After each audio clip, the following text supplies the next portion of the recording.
and then we'll go ahead and get started. Perfect. So again, everyone, welcome into our academic minors declaring the right minor for you. So for today, our table of contents is, first, we're going to start off with some introduction. So who are we and why did we decide to minor? Why you should minor? What are some benefits of minoring? The minors within each school. We saw in the chat a little earlier, we have people wanting to minor in all of the schools. So giving a great overview of the minors that the schools offer, some sample plans. So how doable is a minor? Some upcoming events you can look forward to on Bronco Exchange, and some socials. So how you can stay connected with all of us. So going on to our introductions. Since I'm talking, I'll go ahead and go first. Hello, everyone. My name is Hydeia Weisinger. I am a rising second year here at Santa Clara University. I'm majoring in psychology and public health and minoring in religious studies and political science. So 2 majors, 2 minors. And I am from El Sobrante, California. And a little bit of why I decide to minor. So in respect to religious studies, I was blessed to come from a background previously in my high school was a Catholic high school, and I knew I wanted to continue a Catholic education coming into college, but I wasn't really sure as I came in as a psychology major where religious studies would really fit. So I really wanted to test the waters when I got to SU my first year. And so I took a religion class, which is at Santa Clara University. All students have to take 3 religion classes, which is part of the core requirements. And in the religious studies department, there's this saying core plus 4, which means to get a minor, all you need to do is complete those 3 core requirements. So you already have 3 classes under your belt, and all you need to do is 4 more classes. And so I found this very doable. And as I took a public health class my winter quarter of my first year, I really loved it. And I was like, okay, this is what I want to double major in, but I still wanted that religious studies. And so I decided to make religious studies my minor, that core plus 4, and my political science minor, which is really cool and we'll get into later in this presentation, is essentially completely covered and completed through my public health major. So I'll get into that, but it really was a great opportunity for me to be able to complete classes that I was interested in, all while getting my major classes done while doing my minor classes at the same time. So I will go ahead and pass it to Dani. Hey everyone, I'm Dani. I'm a rising junior web design and engineering major, and I have a minor in pure science and engineering, and I'm from Georgetown, Massachusetts. The reason I minored is because the computer science and engineering minor is so close to my major that it was only 2 classes. 2 introductory classes, and I have it. It's done. It's really, really kind of easy when they overlap so much. And I'm already halfway through, which means 1 class to go. And yeah, I'm going to pass it off to Kathryn now. Hey y'all, my name is Katherine and I'm going into my 2nd year, and I'm originally from Gilroy, California, so around 40 minutes from campus. But my major is I'm in finance, and my minor is actually sociology. So I'm in both the Leavey School of Business and I'm also in the College of Arts and Sciences. So the whole reason why I minored is because I personally wanted to focus more on like social change and all of that. And with being in the business school, that wasn't really an option for me. So that's why I decided to switch schools. Also, there's something at Santa Clara University called a pathway. I'm not sure if you all have heard of it or you haven't, but we'll get into it a little bit later. But it's kind of like a mini minor in which you have to take some specific classes and then do like an assignment at the end. But most of my pathway classes double dip with my minor classes, so I found it really doable. And yes, I also did not want to do the work of adding a double major. Personally, I know people who have a marketing major and a psychology major in both schools, and it's really good for them. But personally, I like to focus on my extracurriculars a little bit more, and I wanted to study abroad, so I didn't want to overwhelm myself in that way. All right, now we're going to get into why you should minor, because it's really easier than you think it would be. People think that adding on a bunch of extra requirements, adding on classes, that'll bog you down, clutter your schedule, and you won't have any free time, but it's always going to be easier than what you really think. Either you can strategically choose a minor that has a lot of overlap. A lot of time, if you stay in the same school with similar like disciplines, you will have a lot of classes that overlap. Or let's say that it's completely different schools. You want to minor in Leavey School of Business, but you're an engineer, you're in arts sciences. Then usually you minor in something that you're really passionate about. You end up enjoying those classes a little bit more. The work doesn't feel as hard. And if you do not have classes that overlap, you can use your pathway to get some of those requirements done. But we will be talking about pathways a little bit later. They're a little confusing. Yeah, that's pretty much, it's always just easier than what you think it would be. Perfect. Thank you, Dani. So now getting into minors in each respective schools, all of y'all had said some wonderful and amazing and really cool minors that you all were interested while in this call. So we really just want to share each of the schools' different minors that are offered. So in the College of Arts and Sciences, there are a lot of different minors. And I do want to point the attention to the fact that the listed minors that have an asterisk mean you can only minor in it. There's not a possibility to major in it. So for instance, like anthropology, you can have an anthropology major or an anthropology minor. So say you're taking some anthropology minor classes and you're saying, hey, I really, really like this. Can I actually make this my major? That's definitely possible. But if you have something, for instance, let's say creative writing, that is only a minor. So you could major in English and have that minor in creative writing, but it's not possible to have that major in creative writing. So they're only minor classes. So similar things like ethnic studies, you can major and minor, but when you get to within the ethnic studies department, such as like Asian American studies, African American studies, Latinx studies, those are only minors. You can't major in those fields. And so again, here is another slide full of minors offered by the College of Arts and Sciences. There are really so many that you all can do, and it really, so many interdisciplinary tracks. So it's really a good time in the College of Arts and Science, and really, it goes for whatever people are really interested in. There's most likely a minor in this school for you. All right, so now I'm going to get into the ones from the Leavey School of Business. So yes, we don't have as many options as the College of Arts and Sciences, which is especially why I decided to move and transfer for my minor in a different school, because none of these to me felt like they really focused on like what I cared about, which again was like social change or looking at the world differently. That's not like a traditional business mindset. So that's why I chose to switch. But yes, as Hydeia mentioned in hers, the asterisks mean that you cannot have a major in it. You could only have a minor. So for the business school, the only ones you could possibly make into a major would be your economics or management information system, or OMIS. Now getting into some of the minors for the School of Engineering. Once again, nowhere near as much of College of Arts and Sciences, few more than Leavey School of Business. A lot of these, if you're not in the engineering school, it will require some extra classes. Like I know you have to get through the entire calculus sequence, so it's math 11 through 14. And then you'll also have to do the basic like groundwork for every department. So I know computer science, there's Cohen 10, 11, 12, similar for that for all these minors. Some of them are minor only, and it's kind of tied closely to a certain major. Like I know aerospace engineering fits very well into the mechanical engineering major. Yeah, these are all the minors you can take with the School of Engineering. So now moving on to some sample plans and really seeing, is a minor doable? So here is my sample plan for the 4 years. I know it looks like a lot, y'all. It's a lot of different like shorthand, but really the main point I want to emphasize on this, as we see, this is a 4-year plan. So with even my double majors and double minors, which is all calculated in this, I'm still on track to graduate for my 4 years. And of course, this is really just a guide for you all.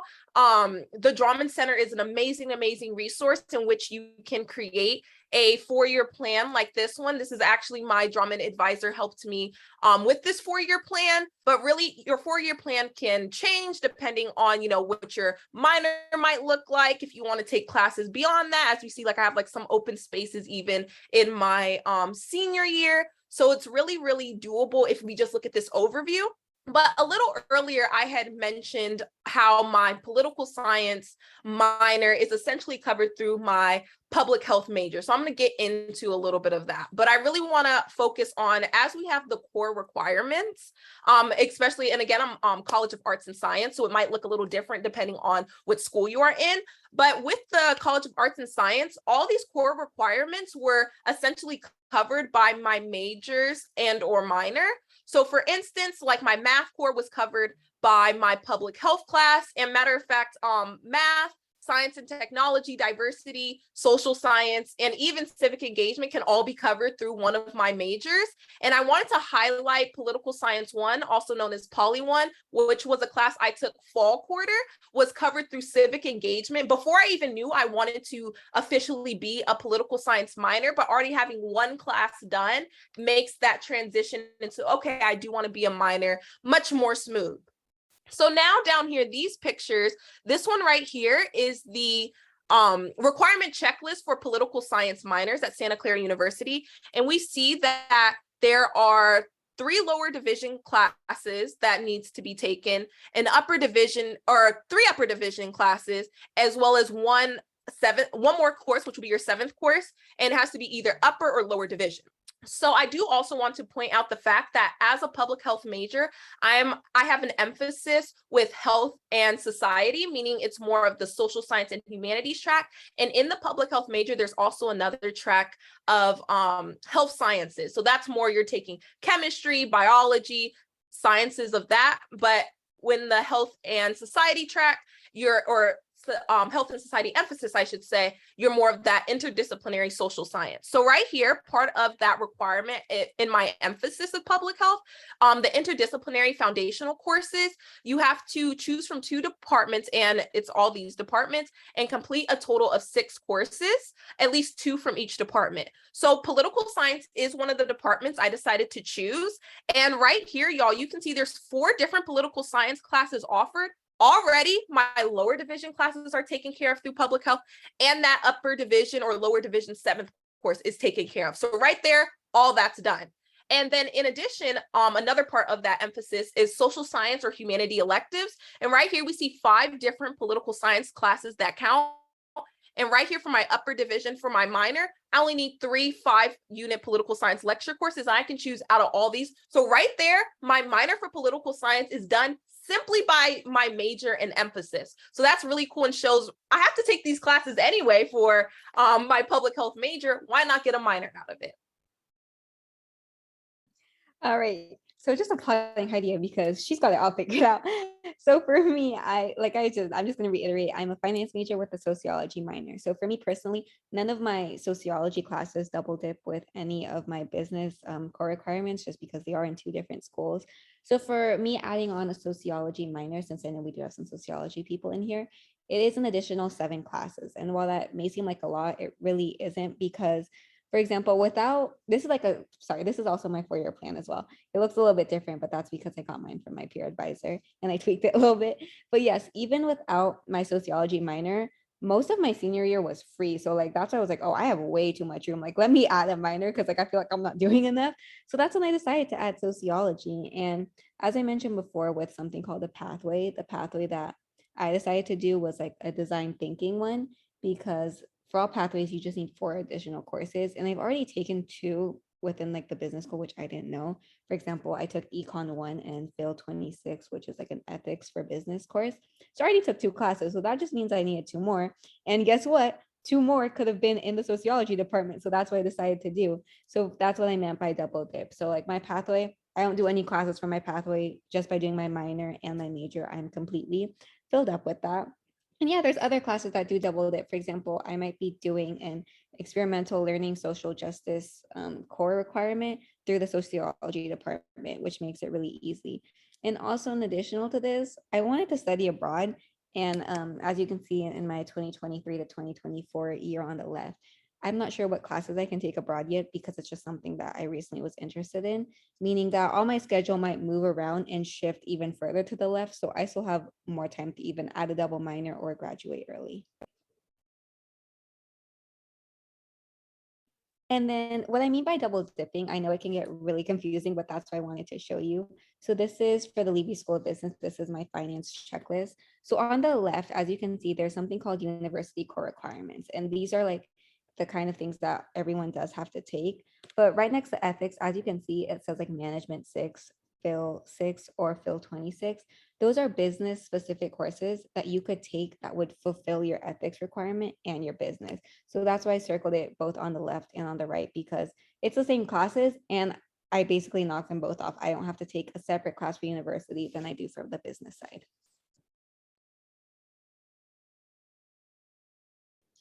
All right, now we're going to get into some of the frequently asked questions.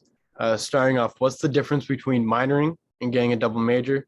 Hydeia, you're double majoring yourself and have 2 minors yourself. Would you like to take this one? Yes, of course. So the difference between minoring and double majoring, or even just majoring in general, is your primary field of study. So me being a psychology and public health major, those are my primary fields of study. So I'm doing any necessary prerequisites. I'm doing everything to fill the major core requirements. So for instance, like public health, on my plan we have to take like the lower division public health classes, so public health like 1 through 3, and then you can move into those upper division classes. Meanwhile, minoring, it's usually less classes, so you have a certain subsection of classes. So for instance, when I was talking about religious studies, that core +4, you only need 7 classes, versus if I want to become a religious studies minor, I'm gonna have to take much more classes. So really, when you think about double majoring, it's really adding another primary field of study and you're completing all those necessary prerequisites. Meanwhile, minoring is having a select subsection of classes that really just complement your learning, and it doesn't have to necessarily be related to your field at all. Great answer. Thank you, Hydeia. Next one, how doable is minoring? Kathryn, you have probably one of the toughest minors being outside of your major school. Would you like to take this one? Yes. So as I mentioned in just like my sample plan right now, it is pretty doable. I could even like had a double major if I really wanted to, but personally, I just felt like having a minor was enough. And also the difference between majoring and minoring is that, let's say I did want to major in psychology in the College of Arts and Sciences, I would have to also take the College of Arts and Sciences core requirements. And I know that's something we forgot to mention right now, but that's why I'm mentioning it now, is that when you minor, you don't have to take the other school's core requirements if it's outside of your own. So that's why I found it more easy to do a minor instead of doing a major for that reason. Awesome. Thank you, Kathryn. Next one, what is the difference between an emphasis, a minor, and a pathway? Hydeia, since you're in the College of Arts and Sciences and they have the emphasis, would you like to take this one? Yes. So I know we've been throwing these words around, and this is probably one of the most difficult questions, trying to differentiate between an emphasis, minor, and pathway. So I'll start with minor. As we said before, kind of with the difference between minoring and getting a double major, a minor is really another field of study that's not your primary field, that kind of complements or really just interests you. So a minor is you're taking a subset of classes and you're completing whatever requirements. So for instance, when I was showing y'all the political science minor core checklist, in order to have the minor, I had to complete all the 3 lower divisions, 3 upper divisions, and the 7th class. An emphasis, I had mentioned I am a public health major with an emphasis in health and society. So in some majors, the emphasis is required, while others it can be optional. So again, using public health with the health and society health and society emphasis and the health science emphasis. Health science focuses more on chemistry and biology. So you're doing that science track, while the health and society emphasis is that social science track. So it really, the emphasis determines what classes specifically that you're going to take. So minor, you might have more variety on what classes you can fulfill, because we saw in like that political science minor checklist, it was just 3 upper division classes. So that can be anything I want to do. But emphasis, there are certain classes that need to be taken in order to to complete that emphasis is the best way to say it. Political science, for instance, or if any of y'all are interested in majoring in political science, you can be a political science major, but if you choose, they do have optional emphasis or emphases, I should say. And so those emphases are certain classes, again, like you'd have to take in order to complete that specific emphasis. So if you're like a pre-law emphasis, there's specific classes you have to take. Meanwhile, if you're just a political science major with no emphasis, then it's like you can do whatever you like. And a pathway, as Kathryn was mentioning when talking about her own grad plan and looking at the checklist, it really, and is also often referred to as a mini minor. So it's not a minor, so not to get confused with that. So it's not like you'll be taking like, oh, I'm taking one one mini minor and it's in this subject, but it's really interdisciplinary classes that you take, and it's really to supplement. And it's also part of the core requirement, I should mention that, but it also just supplements really Santa Clara University's mission of really educating the whole person. And so I guess in short, emphasis, it can be optional or required depending on your major or minor. Sometimes minors have emphases. A minor is something that supplements your field of study, and is you major or minor in one thing. And a pathway is part of the core requirement in which you take certain classes that fulfill that pathway. And in the end, there's like a pathway project that students complete. Awesome. Great answer, Hydeia. On to the next one. Will I graduate on time still? We shared a couple sample plans with you.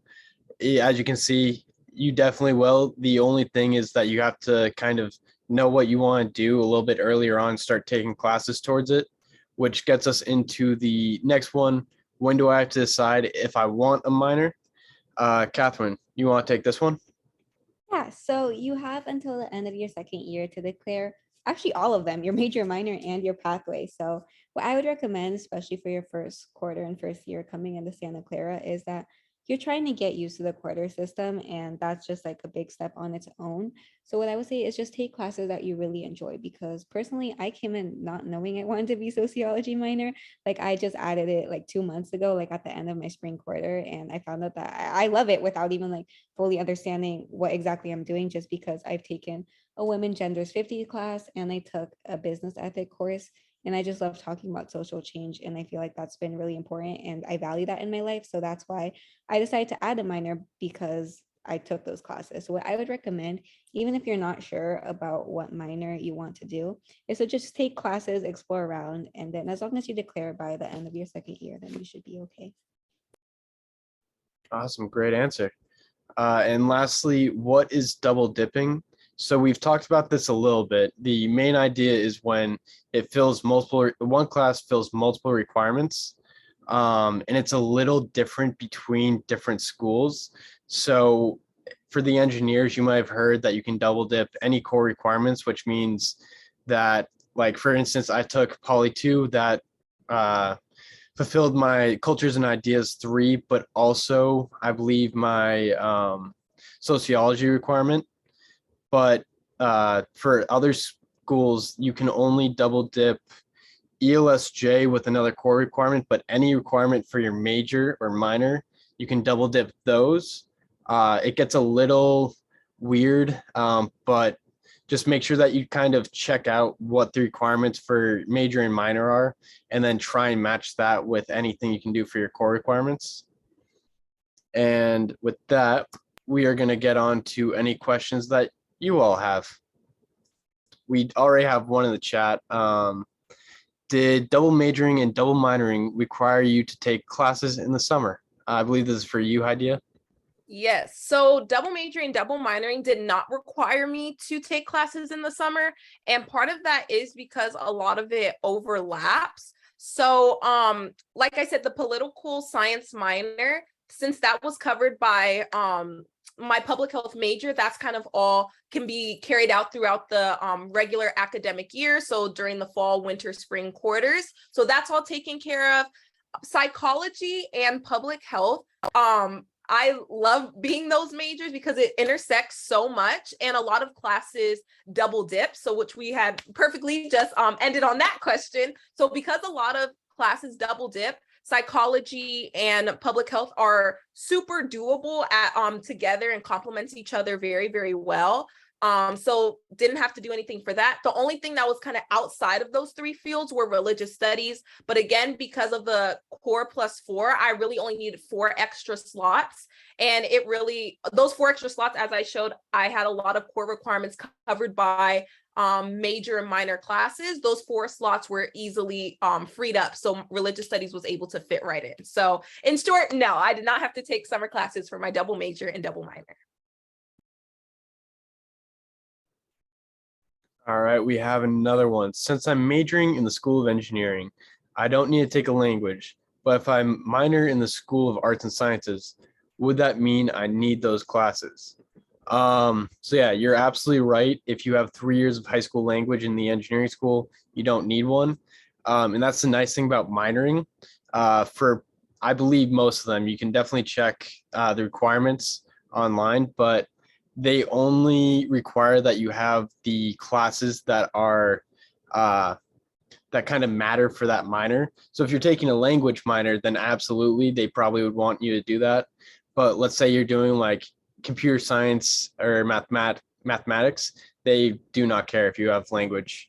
So most likely, as long as it's not kind of around a language, you wouldn't need it.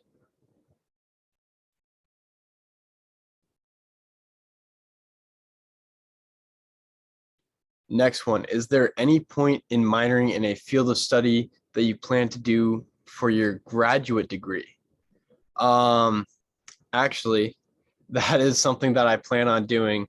For the engineering school, there's a 4+1 program where I am minoring in computer science and engineering, but also plan on getting a grad degree in that.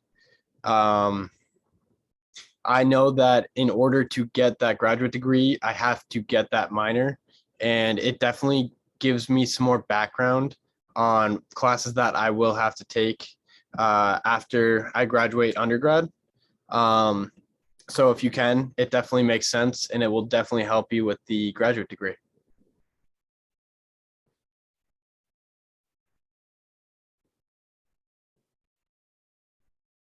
Keep them coming. Any questions you have? If I'm minoring in the School of Business, am I only allowed to double major in things in the School of Business? Kathryn, would you like to take this one?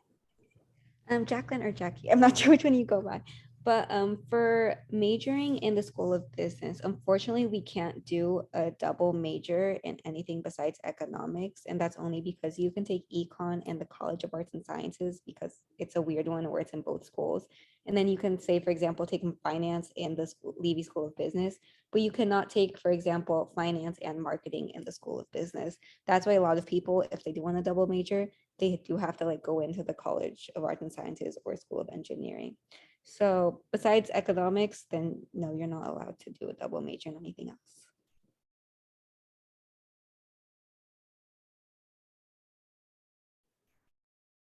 Keep questions coming. If you want, you can raise your hand and ask it out loud or keep dropping them in the chat.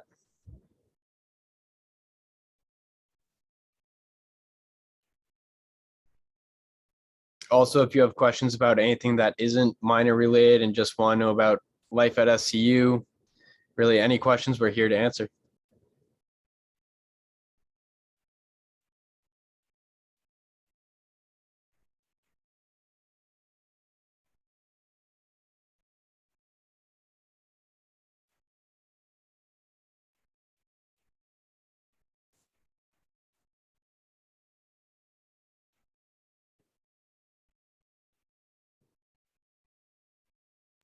Okay, one question that I got private messaged, can you have an emphasis in your minor?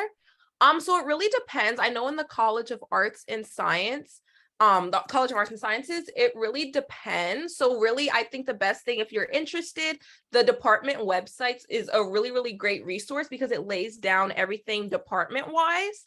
And so I know for anthropology, for instance, you could possibly get an emphasis in your minor, which is really like unique because in such like political science, you can get an emphasis in the major, but not the minor. So really, I would say like the best resource to like direct and see if you're interested in a certain emphasis is that department website, see if they offer it. And then if you're like, hey, I kind of really want to do this emphasis, and then you're like, and I really like these classes, maybe you might want to turn that minor into a major possibly in the future.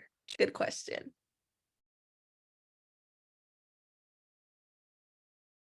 Do you know if there are any like study abroad programs that help you get courses for your minor or like associated with a minor? Kathryn, you plan on studying abroad. You want this one? If I'm being honest. Okay, I am planning on studying abroad. I haven't really looked too much into it, so I'm not sure how much I could talk to you about it, but I'm pretty sure you could either make an appointment with someone who could like go over it in detail, or if anything, I will link the website in the chat in a second. And I'm pretty sure there are classes, like for example, I plan on doing like even like my religion or even my arts abroad, even if I can. So I believe there are classes, but it really just depends on the location, because not every location will have any class that you have. But Jaden actually might be able to answer this. So the question was, for studying abroad, if there are any minor classes that could be taken abroad. Hello. I'm one of the leadership staff for orientation. But to answer that question, like what Kathryn said, basically it depends. There is a site where you can, like, if you're interested in studying abroad, you click on like the place that you're interested in studying, and there it'll have all the classes and like majors and minors that you're available to study there. So like I was looking into studying abroad last actually for this upcoming fall quarter. I'm not doing it then. I might do it in the future. But when I was looking into it, like I'm a marketing major, and like some places didn't have at that time didn't have any classes available for marketing majors. It was only mostly like College of Arts and Sciences. So I think they dropped those links in the chat. Yeah, but you just have to look in for like what major you're doing, and then you'll be able to tell there. But like Kathryn said, booking an appointment with either drama advisor or study abroad advisor will get you all the information that you need.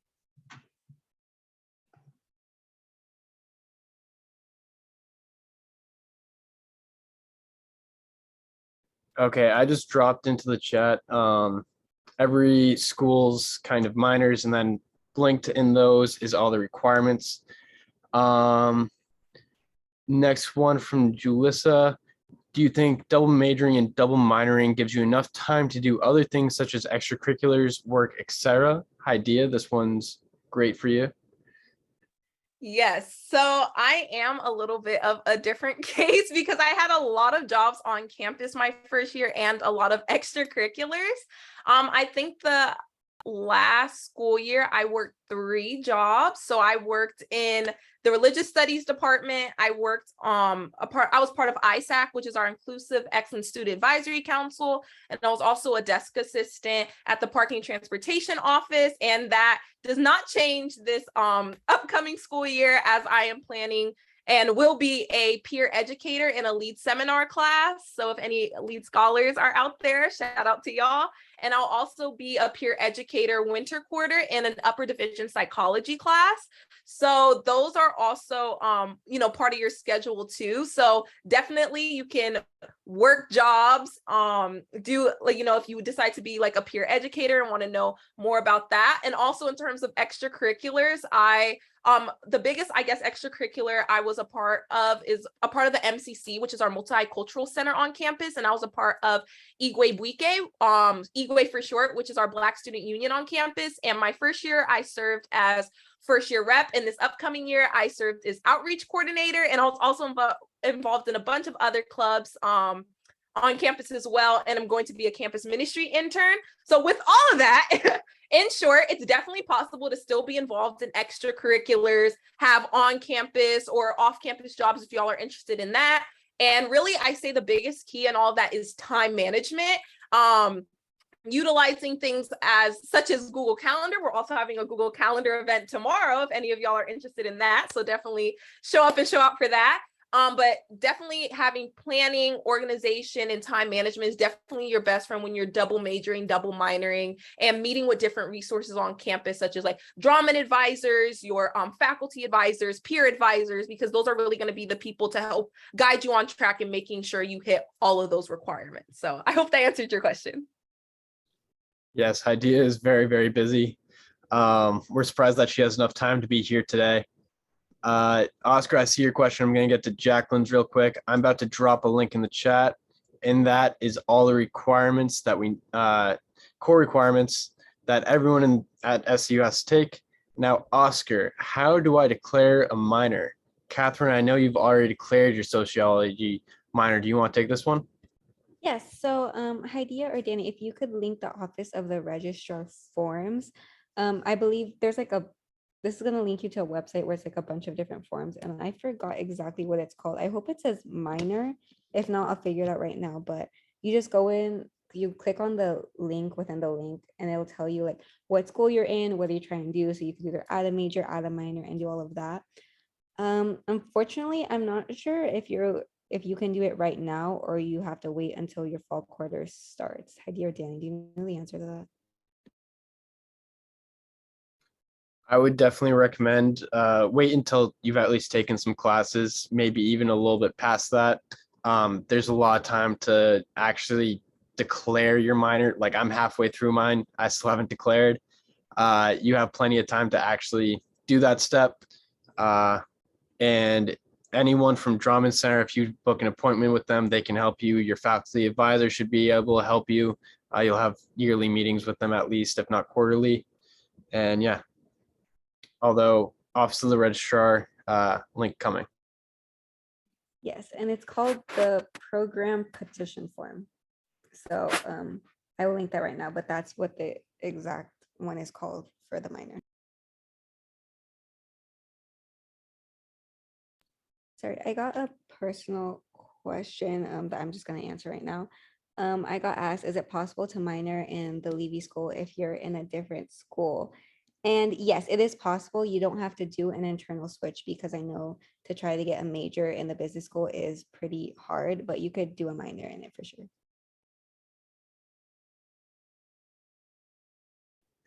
Okay, next question. When is the earliest we can declare a minor?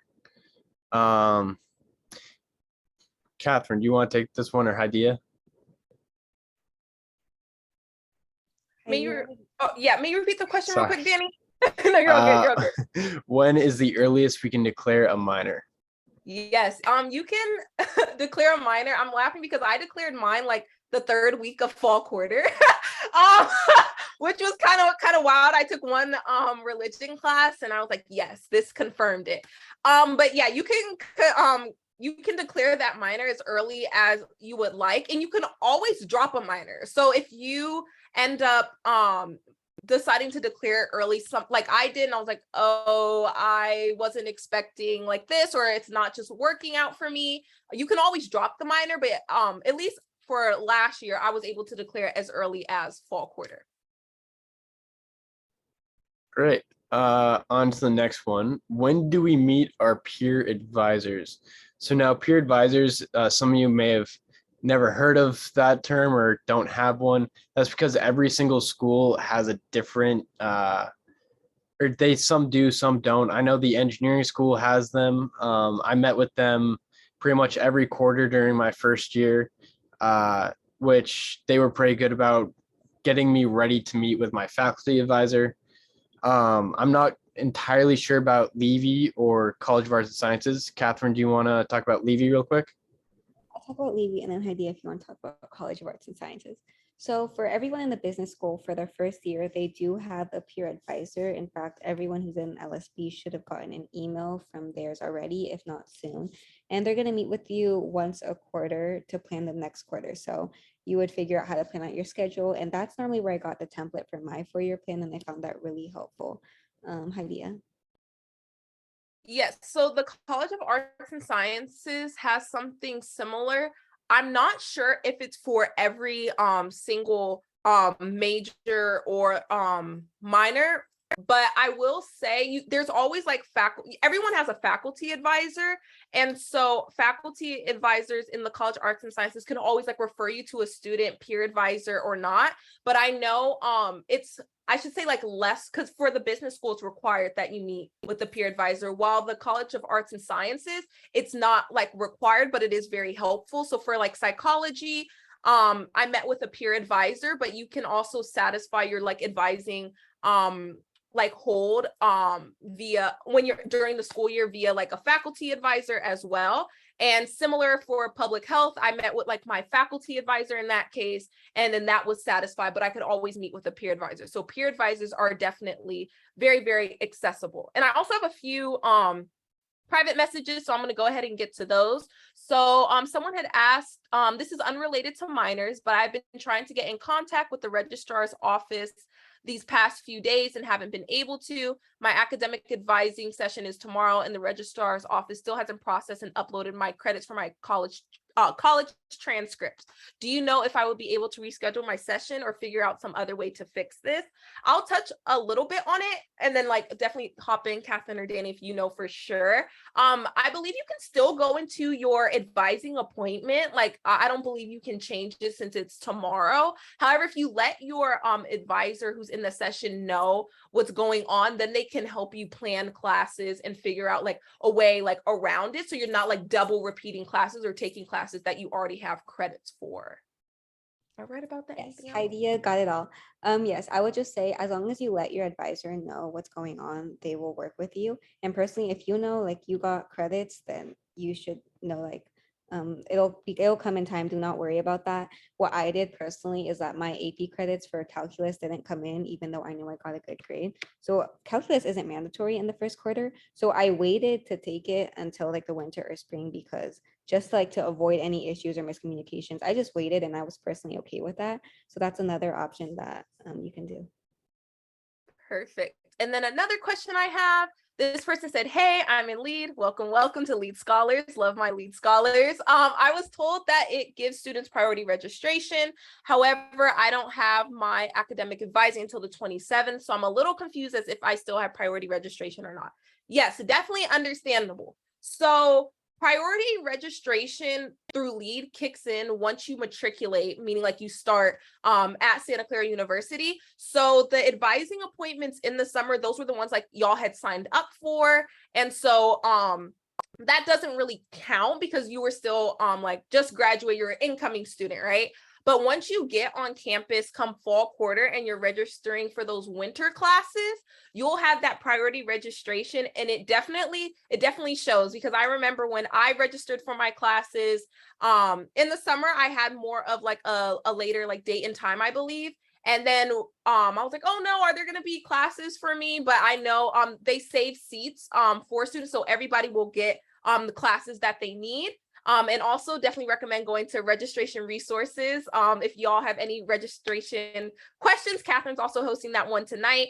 But priority registration will kick in. So when I was registering for my winter classes, I had my registration date almost a week earlier than other first year students. And so that priority registration, you will be able to register for classes at a like faster like time. So it might be like a week ahead, it could be a couple days ahead, depending on how that registration is like assigned. But no, so their academic advising is separate from the LEAD priority registration, but come fall quarter registering for winter classes and winter quarter registering for spring classes, that priority registration will kick in. I hope that answered your question. Everyone has such great questions. It looks like we're all caught up right now. What YouTube channel are you posting this recording on? So that is going to be the SCU New Student and Parent YouTube, which Kathryn just linked in the chat. Faster than me. Give it about like, I want to say end of day today, I will get that up. Also, the slides, if all of y'all did register through Bronco Exchange, all the slides will be sent the second that this ends. Okay, keep some questions coming. They're all so good. We want more. A question I just got in the private messages. Someone said, hi, it's another lead scholar. Hello, hello. Just wondering, when do you recommend starting language courses? I think whatever, it's kind of a vague answer, but I say whatever like fits into like your schedule and what works best like for you. And also for like when you work with the drama advisor, typically Drummond recommends that you get those requirements done as early as possible, especially if you're coming in from high school and you're taking a language class. The information is really, really fresh.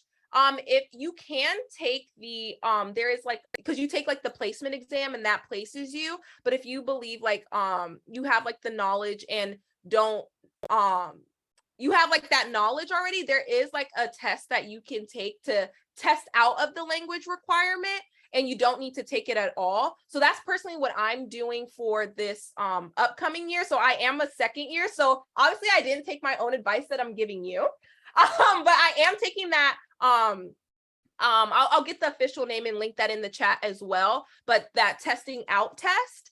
And then, but I would say as well as like recommended by Drummond, getting those requirements as early as possible, because once you get like your upper division classes, you're more comfortable in the school, like extracurricular jobs, then it will get harder. And, you know, that information might slip because you're learning all this new stuff. So I think definitely it's early as possible if you're not taking that testing out of a language test. So I hope that answered your question.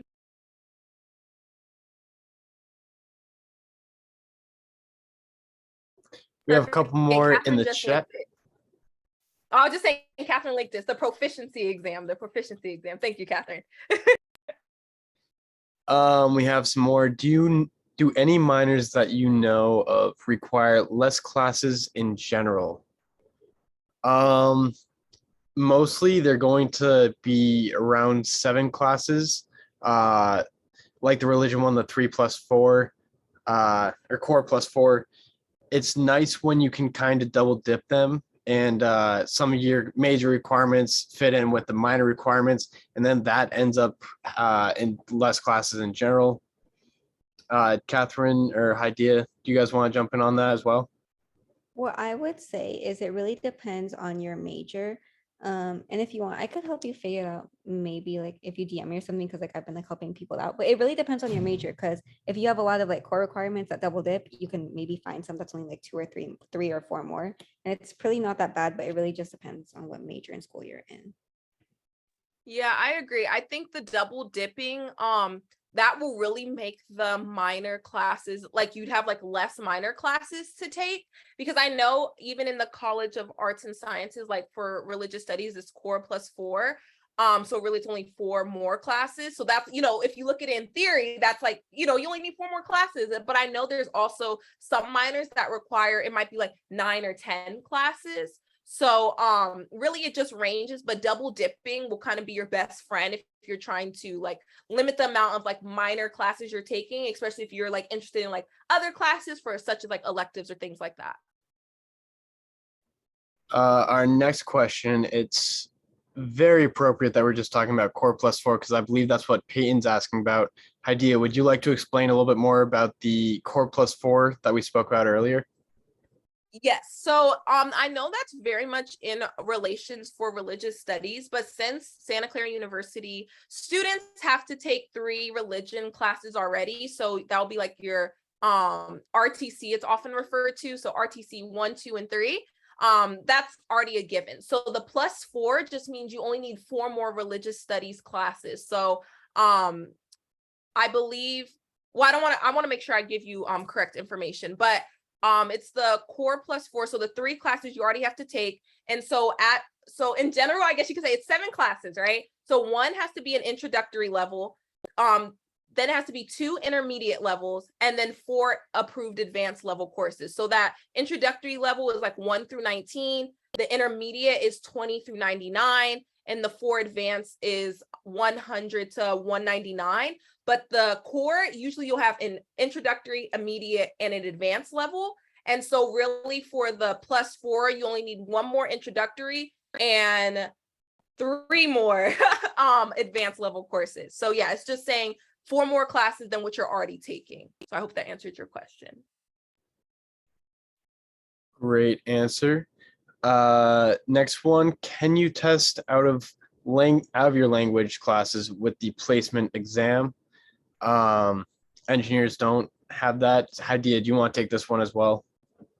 Yes, I remember wondering the same thing. No, you cannot. So the placement exam only tells you what place that you can, or what class that it's recommended that you'll be placed in. So if you're like the College of Arts and Sciences, so if you're, for instance, placed in, I believe you only need 3 language classes you'd have to take. So if you test in the Spanish 1, for instance, you have to take Spanish 1, 2, and 3. If you test in the Spanish 2, 2, and 3, 3, 3, right? But if you test above that, so for instance, like Spanish 22, you only need to take Spanish 22 because you already passed that 3 threshold.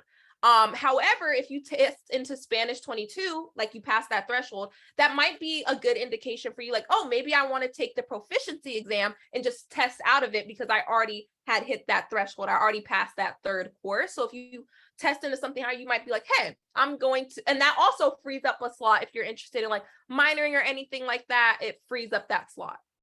So yeah, in short, the language, the placement exam does not test you out of the language classes, only the proficiency exam can do that. Awesome, great answer, Hydeia. The next one, how soon can we set up an appointment with a drama advisor to plan out our 4-year schedule? I do know that they do ask that you at least wait until you're on campus and you have started classes. But once that happens, you absolutely can, whenever you want. They have a lot of advisors with a lot of availability. Kathryn, Hydeia, I know that you've both talked with advisors. Kathryn, you want to take this one? Yeah, so I was just gonna recommend, if you're just planning out your 4-year plan, just wait until fall quarter, especially if you haven't had your academic advising session. But I do know that there are special cases, for example, like coming in, you know, that for certain reason, like you want to do double major, you have a lot of stuff that you really, really want to do. And I guess for some people, like waiting just doesn't seem like it's okay. So yes, you could always schedule an appointment. I would recommend wait until fall quarter, but or under really special circumstances, yes, go ahead and click the link and it should say make an appointment. Awesome, great answer. I have a private chat question. Engineering students need 2 language credits, right? From what I believe, as long as you have 3 years of language in high school, you don't need any for engineering. They all just, a lot of engineering majors are a little overbooked, have few more requirements than others, so they just kind of drop that. Very nice perk of being in the engineering school.